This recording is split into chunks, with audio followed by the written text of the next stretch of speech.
Bien, creo que hemos esperado más que suficiente. Buenas tardes nuevamente con todos, señores y señoritas. Bienvenidos a esta nueva sesión de la materia de realidad nacional. El día de hoy vamos a ver algo que espero que los haga pensar un poco, porque se trata de el impacto, vamos a decir así, el impacto social de las políticas económicas o reformas que se han venido tomando en el país a lo largo de las décadas. ¿Desde qué década exactamente estoy tomando una base? Desde la década de 1980 del siglo pasado. Voy a compartir mi pantalla.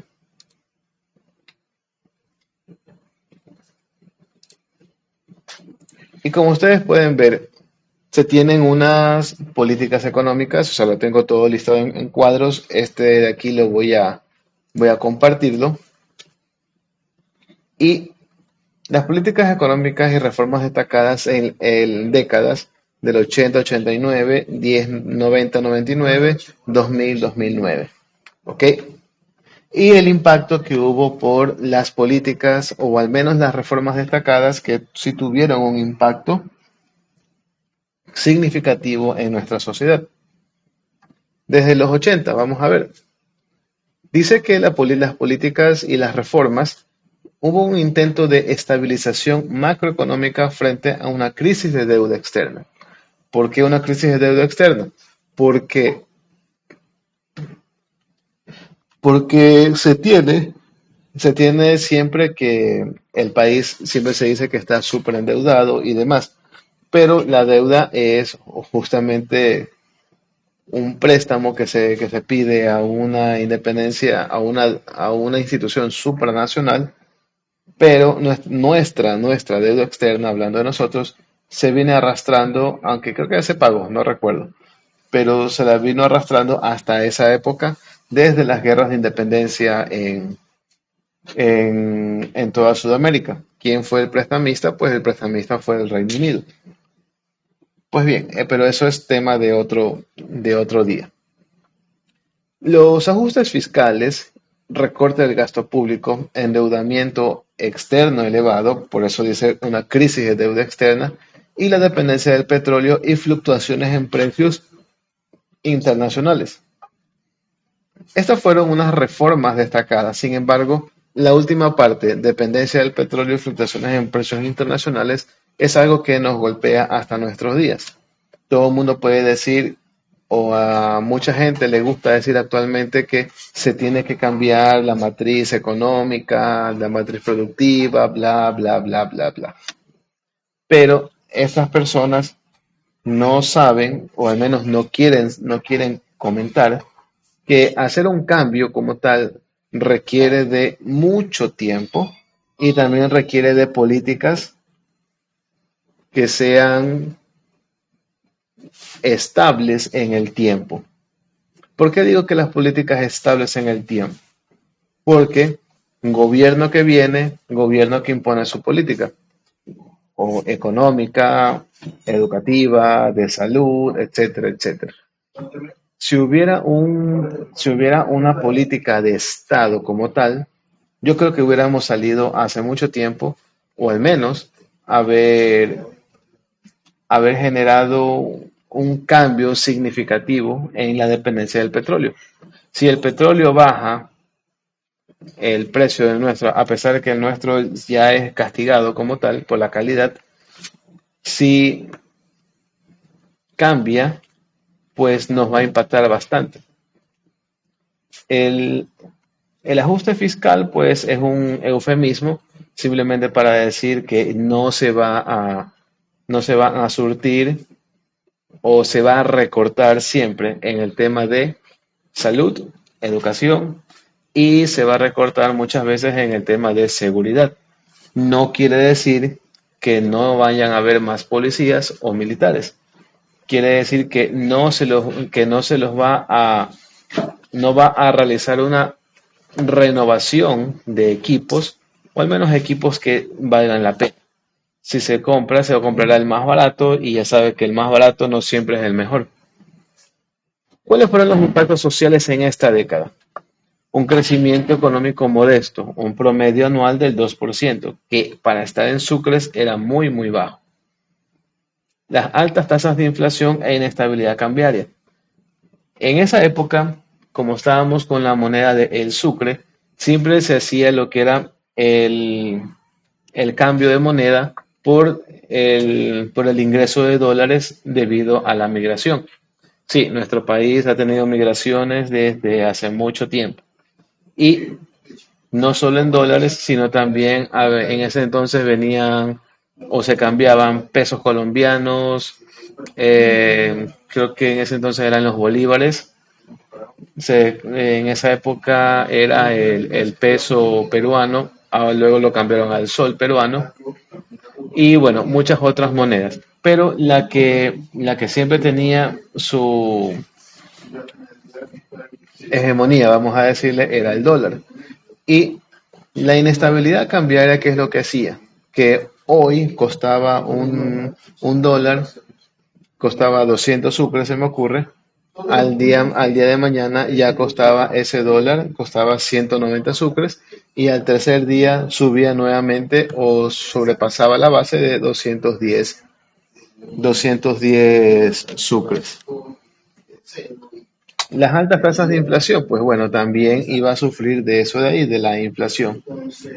La inflación no es nada más ni nada menos que la pérdida de dinero o la pérdida en el poder adquisitivo de poder conseguir algún bien o un servicio. ¿Cómo se hace eso? Si usted dice que yo no gasto nada, yo no he gastado nada y no me está afectando. Lo que más tiene impacto es en los precios de los productos y de los servicios. Al momento que usted va a adquirir algo, le suben de precio y tiene que dar más dinero. El aumento de la vulnerabilidad, pobreza, desempleo ante choques externos. Justamente esto es algo muy importante. Los choques externos en esa época estábamos hablando de no solo materia económica, sino materia de seguridad. Hubo descontento social y crisis financieras intermitentes. A pesar de que la crisis financiera que nosotros conocemos por historia, incluso hasta por cultura general, es lo que pasó en la siguiente década, finales de la siguiente década, inicios de los 2000, pero hubieron pequeñas crisis financieras. ¿De qué? No porque los bancos se hayan quebrado o bancos hayan cerrado, no. La crisis financiera intermitente pues se refiere a que no había dinero suficiente en circulación y cuando lo hubo se disparó la inflación. ¿Por qué digo que lo hubo?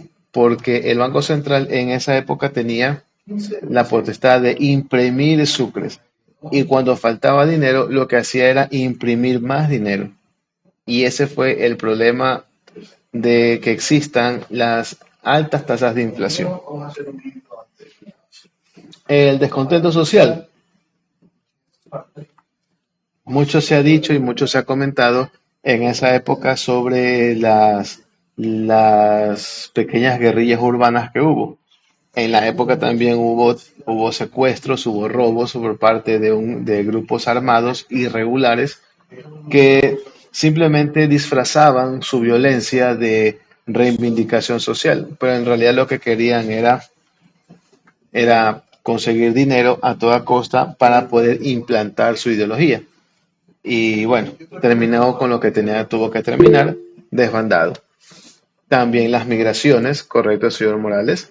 Las migraciones, aunque les parezca mentira, en esa época el mejor país donde usted se podía ir era a Venezuela. ¿Por qué? Porque no solo estaba, digamos, cerca, entre comillas, pero estaba dentro de Sudamérica, pero Venezuela tenía un alto índice, o al menos índices macroeconómicos buenos, de tasas de empleo para personas que tenían estudios y para quienes no tenían estudios. Muy aparte de los problemas, la corrupción que tenía el país, pero acogió muchos migrantes ecuatorianos. ¿Cuál es la diferencia con los de ahora? Que los de ahora, que la migración actual de Venezuela hasta acá a Ecuador, en su mayoría, las personas vienen por una promesa de una mejor vida, sin embargo, se topan con que en este país también tenemos problemas económicos y lamentablemente las plazas de trabajo no pueden acoger a todo el mundo. Y eso es que hace que las personas caigan en estas redes de delincuencia organizada. ¿Por qué? Porque tienes que comer y tienes que generar dinero de alguna forma. Lamentablemente es un problema social muy grave. Eso estando aquí en Sudamérica. Luego las migraciones generalmente siempre se hicieron a Estados Unidos, incluso a México, aunque les parezca mentira, y en menor proporción a países de Europa. Pero todo eso cambia, o al menos esa pequeña crisis era algo un poco paliable, aunque la pobreza fue un problema. Entraban a los 90 y lo que encendió una mecha fue esto de aquí. Ahora Génova es una Latam chiquita, es verdad. Es cierto, con el paso de los años se ha transformado en una pequeña colonia, pequeño así,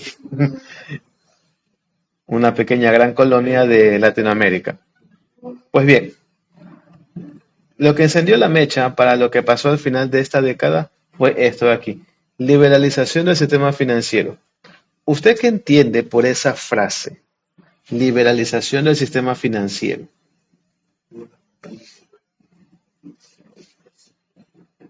Supuestamente es algo bueno, porque algo que lo liberes. Pero, ¿qué usted entiende por eso?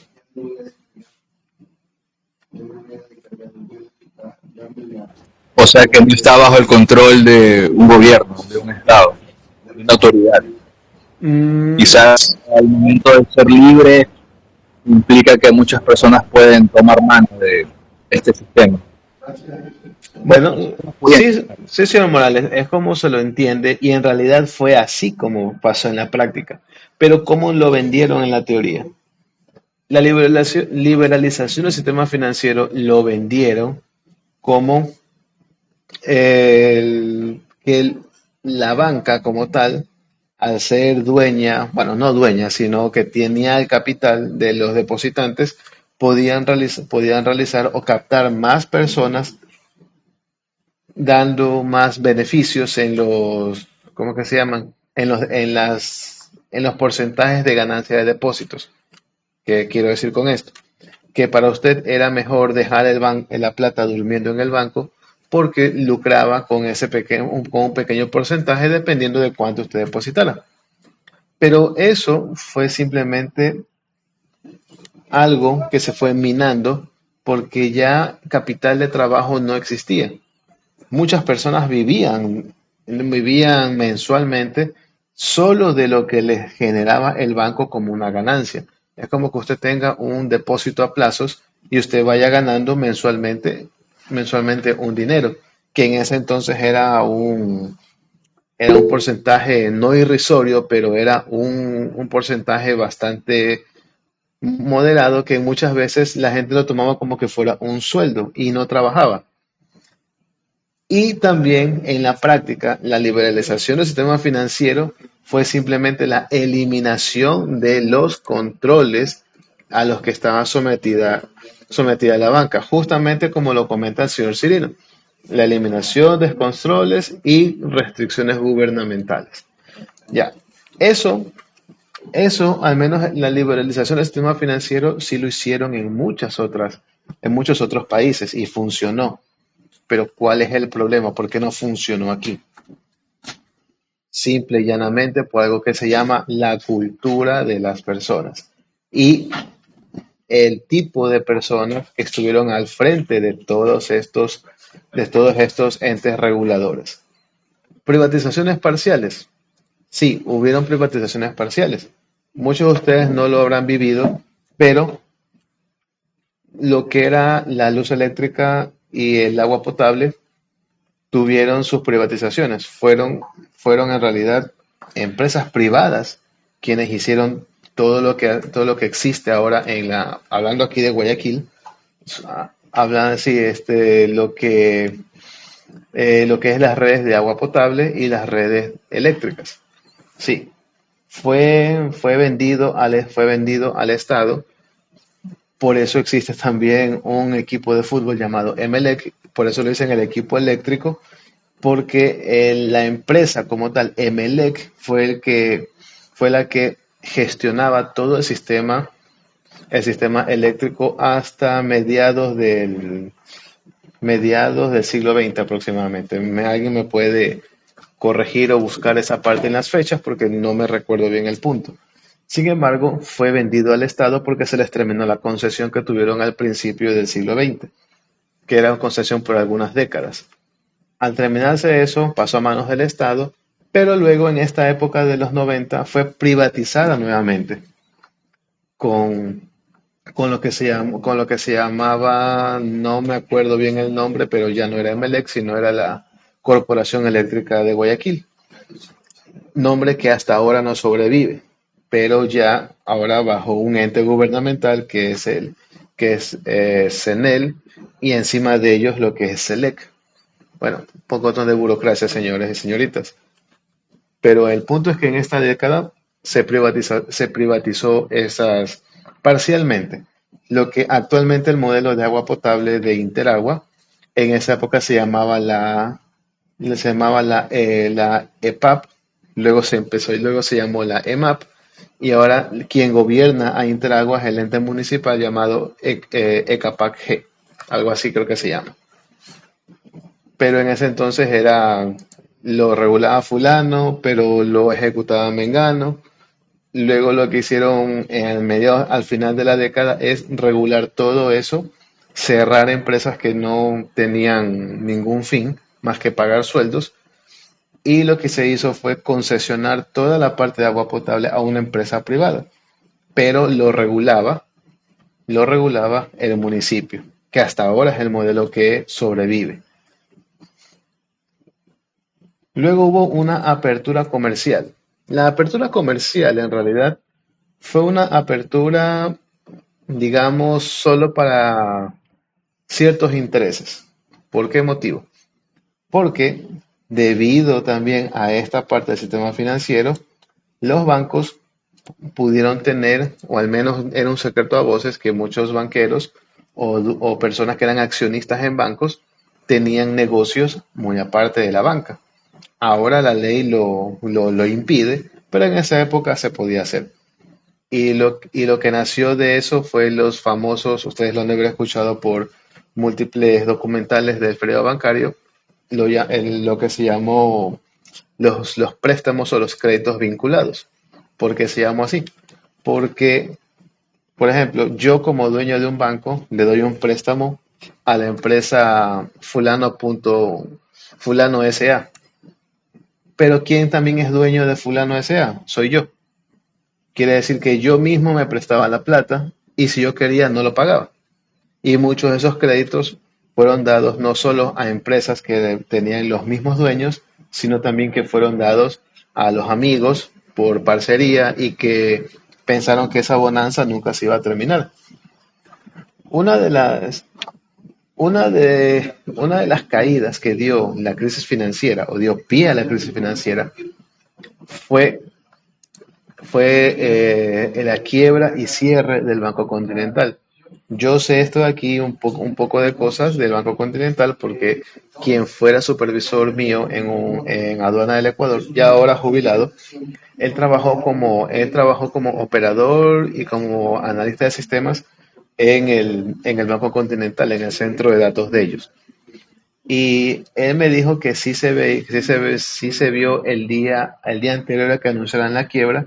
Todo el mundo estaba que corría, los contables más que nada, corrían por todos lados. Y me dijo que literalmente cada quien se llevó lo que pudo porque sabía que no iba a tener dinero ese banco para poder sacar su plata. Pero ese fue el primer pie. Eso fue un indicio, porque luego de eso fue una caída descomunal, prácticamente caía un banco diario y una cooperativa diaria. Así fue como se fulminó la Mutualista Previsión y Seguridad, el Banco de Préstamos, el Banco Continental y los más grandes, la Previsora, el Banco del Progreso, el Banco Filambanco, etcétera. Y muchos otros que hasta ahora sus edificios sobreviven en las calles del centro de Guayaquil, si mal no recuerdo, por Escobedo y Peicasa. Era una mutualista y otro a la vueltita, bueno, creo que el mismo Peicasa, pero antes de llegar a 9 de octubre. Ahorita hay otras cosas ahí, pero antes era un banco también eso ahí. Los edificios todavía sobreviven, incluso hay algunas publicidades que quien vivió la época puede reconocer, puede reconocer esos logos todavía que están, que es lo único que quedó es la mancha en el cemento. Eso nos lleva a que a fines de la década del 99 tuviéramos lo que se conoció el feriado bancario, el congelamiento de depósitos, a pesar de que el presidente de la época dijo que no lo iba a hacer, pero terminó haciéndolo. Una decisión, una decisión que conllevó a que las personas no podían sacar más de un mínimo diario de los cajeros electrónicos. Y fue cuando se decidió la dolarización. Aunque la implantación, como dice, la adopción fue en el 2000, pero es en este año o en esta década es que arranca toda esa idea y decisión. Bueno, ¿y qué es lo que pasa cuando a las personas les quitas el dinero? El colapso del sistema bancario. Quebraron múltiples instituciones, una pérdida masiva de ahorros de ciudadanos. Es decir, mucha gente perdió su plata. Y ustedes han de haber escuchado también que gente se murió de la impresión, otra gente lamentablemente se quitó la vida porque no pudo resistir todo este tema. Y hubo un desempleo elevado. Mucha gente que estaba empleada por empresas, los despidieron porque no tenían cómo pagarles. No pudieron las empresas muchas sobrevivir. Fue una caída del PIB y se aumentó la pobreza urbana. Y desde ahí fue donde, si ya de por sí en la ciudad de Guayaquil habían informales, en esa época hubo mucho más comercio informal. La crisis política, también se debe de acordar que de Loco Abdalá fue más o menos presidente por el 96 y lo votaron creo que al año siguiente. Luego hubo la semana donde hubieron 3 presidentes hasta que subió creo que Lucio Gutiérrez en esa época. No, Lucio Gutiérrez vino después. De aquí subió Yamil Maguad y también lo votaron. Y luego hubo un triunvirato, triunvirato fue después de Abdalá. Bueno, fue bastante caos en esa época, porque ya ahorita la edad que tengo se me hace difícil seguir la línea de tiempo. Tendría que ver una tabla de presidentes para poder acordarme. También hubieron protestas sociales, obviamente. Las protestas sociales hubieron en todo el país, en todas las provincias. Y fue donde aquí también los indígenas tuvieron una presencia mucho mayor. Claro que no fue aquí donde se los dejó ver la Conaya porque es de mucho más atrás, pero fue uno de los eventos en donde las personas no solo recordaron, sino conocieron este tema de lo de la CONAIE, actualmente que se conoce de esa forma. Y hubo un debilitamiento en la confianza en las instituciones estatales. Y obviamente, no solo la plata no lo dejabas en el banco porque por miedo a que no te devuelvan tu dinero, sino que también todo el mundo decía que lo que era estatal no servía. Desde ahí nace ese estigma a las empresas estatales o el servicio público. Desde ahí nace, un poquito más atrás, pero más o menos desde ahí. ¿Por qué? Porque las instituciones estatales nunca pusieron un freno y ellas conocían lo que iba a suceder mucho antes de que suceda del colapso. Simplemente hicieron caso omiso por la presión y lo que se conoce ahora como el lobby de de los dueños de los bancos, dueños de empresas que eran los mismos banqueros o accionistas mayoritarios que eran otros banqueros, etcétera, de que no se dé a conocer al público ni tampoco se los regule hasta cuando ya simplemente fue algo insostenible. Las décadas del 90 al 99 y desde el 95 hasta el 99 fueron años bastante convulsos aquí en el Ecuador. Yo viví esa época cuando yo estaba recién de 10 a más o menos 16 años, me acuerdo de esa época, en donde yo recuerdo tanto que yo vivía por aquí cerca, por el instituto, y como no había dinero por el tema de la dolarización, ya no te robaban dinero, sino que te robaban fundas de comida, porque la gente tenía hambre. Yo siempre me acuerdo de eso, que siempre a las señoras hubo un tiempo en donde no iban solas a comprar, como si se lo hacía antes. Ahora ya se ha dejado esa parte. Pero en esa época hubo un año entero en donde sí se robaban fundas de comida. Imagínense la desesperación de la gente también. Y en el 2000, al 2009, a algunos les ha de gustar porque al final de la década vino el señor Correa, pero antes de él se implantó una dolarización ya formal. Se consolidó fiscalmente el Estado porque ya una vez que se ordenó todo el tema, todo lo que era político, se empezó a trabajar en la parte económica y hubo un alto ingreso por exportaciones de petróleo y materias primas. En esta época es donde se subió el precio del petróleo, que se dice que muchos lo aprovecharon y otros simplemente lo malgastaron. Pero eso es un punto de vista y otro punto de vista. Lo único que se dice es lo que se conviene, pero no se dice que, si bien es cierto, hubo gasto social, como lo dice ahí, más activa, también hubo un aumento en la inversión pública, que la inversión pública luego no fue muy bien realizada, ya eso es algo diferente, pero se hizo, como se dice vulgarmente. Se ganó, se hizo, pero lo que mal no se hizo, y yo lo digo así con sus letras, lo que no se hizo y se hizo mal fue no guardar dinero de esos excedentes, como se dice. Empezaste a ganar 100 y terminaste gastando 200 y nunca guardaste para cuando se te acabe la fiesta. Y bueno, eso fue lo que nos pasó luego del 2017-2018 para acá, aunque las primeras señales del problema fueron desde 2012. Yo recuerdo que del 2012 para acá, cuando yo estaba, estaba trabajando en aduanas, sí me acuerdo, muchos de los contratos simplemente eran aprobados, pero ahora les daban revisiones, 3, 4, 5 revisiones, pero a propósito, porque no necesitaban. ¿Por qué? Porque estaban, como dicen vulgarmente, estaban aguantando para que entre otro dinero y para poder pagar ese contrato. Ahí, hasta que yo salí de aduana en el 2018, hubo un contrato que yo lo tuve que elevar a dirección general porque no se estaban haciendo los pagos. Y ya como salí, pues se lo endosaron a alguien más y ya dejó de ser mi problema.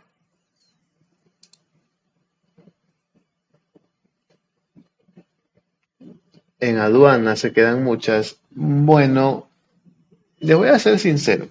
En aduana siempre ha habido corrupción. Siempre, toda la vida. Toda la vida ha habido corrupción. Sin embargo, ahora es de un tiempito para acá, ha sido mucho más evidente después de la pandemia, con más regulaciones y más tasas, más problemas, porque mm, el tamaño de la burocracia, como se dice. Pero siempre ha habido corrupción porque hay mafias que gobiernan la aduana.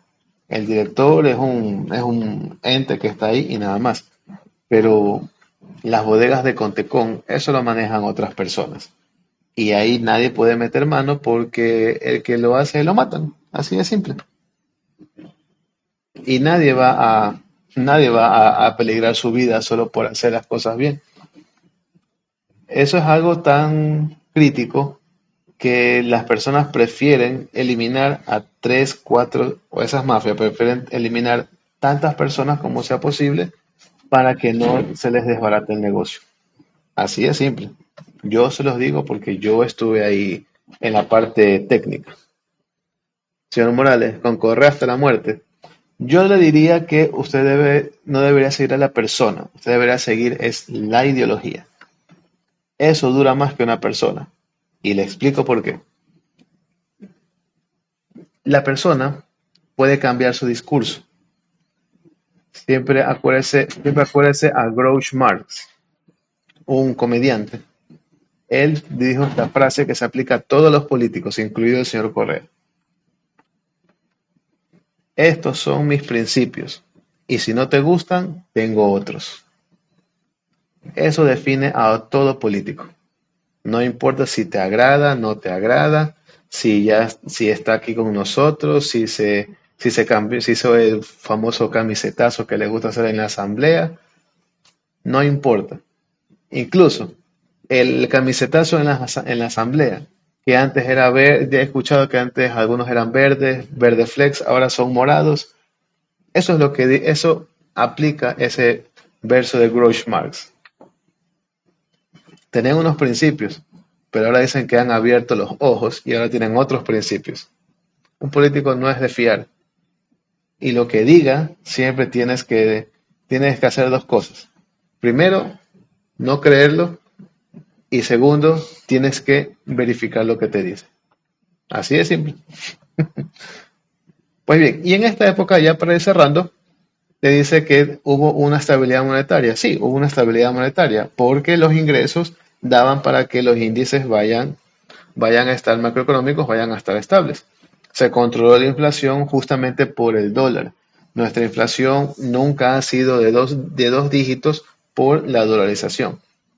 El crecimiento económico más elevado y reducción de la pobreza. Sí, al tener un gasto social más activo, pues mucha gente pudo salir de la pobreza y pobreza extrema. Una ampliación de programas sociales, bueno, eso es la política social más activa en educación y salud, y lo que les comentaba, con resultados visibles en el descenso de los índices de pobreza extrema. Y hubo mejoramiento de indicadores sociales, aunque persistencia de desigualdades.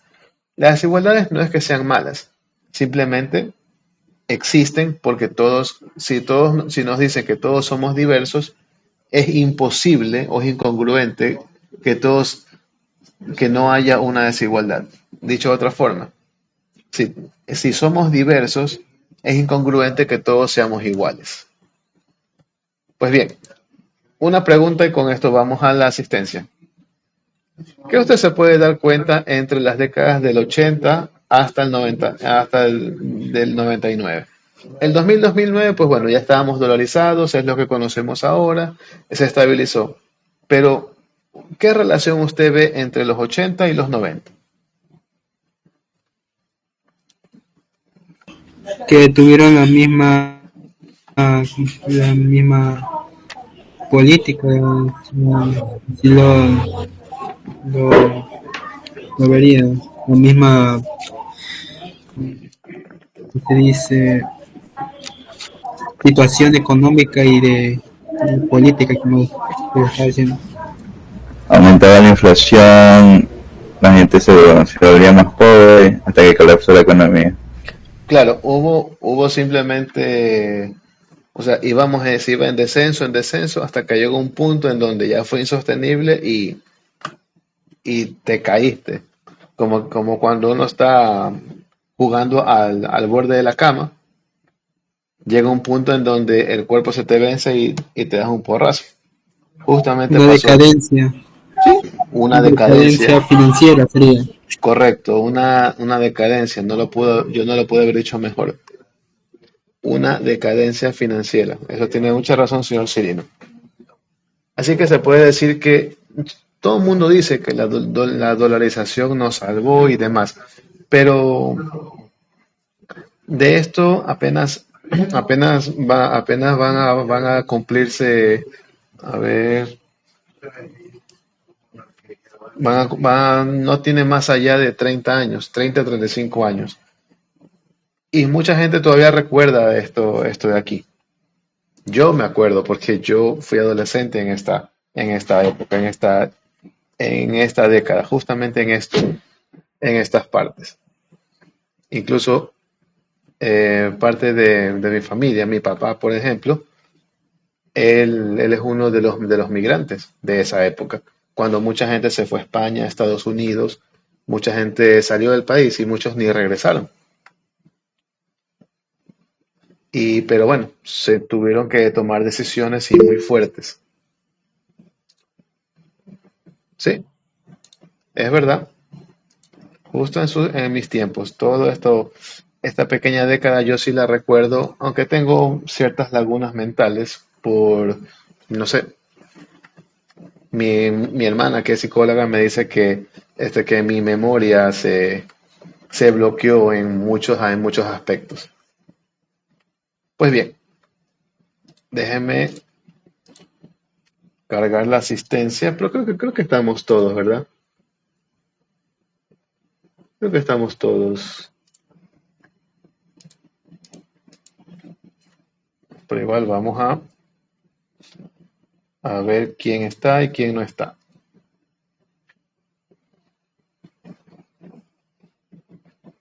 A ver, aquí estamos, segundo A.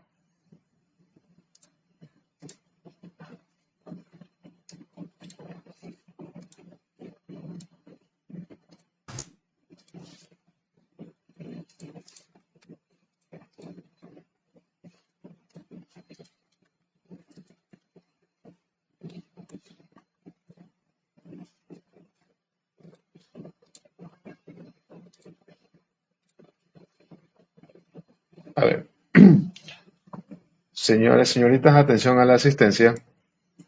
Astudillo, Presente, buenas tardes. buenas tardes. Berrones, Presente. Cirino, Presente, profe. García, Presente. Matamoros, Presente, profe. Morales,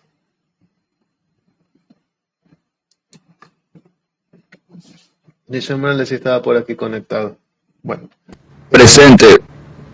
listo, gracias. Morán, Presente. Pincay, Presente. Urbina, Presente. Valle, Presente. Ventimilla, también está aquí. Presente. Listo, estamos todos. Déjenme escribir aquí.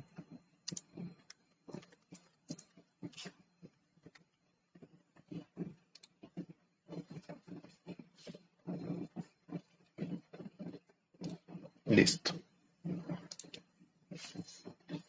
Bien, señoras y señoritas, se les va a publicar para lo que es la clase asincrónica que fue ayer. De esta materia se les va a publicar una actividad sencilla con el documento que estábamos viendo en pantalla y lo voy a compartir en lo que son los recursos académicos. ¿Ok? Bueno, sin más que decir, pues señores y señoritas, agradezco su atención, su conexión y su asistencia y nos vemos aquí la próxima semana. Que pasen una buena tarde. Muchas gracias.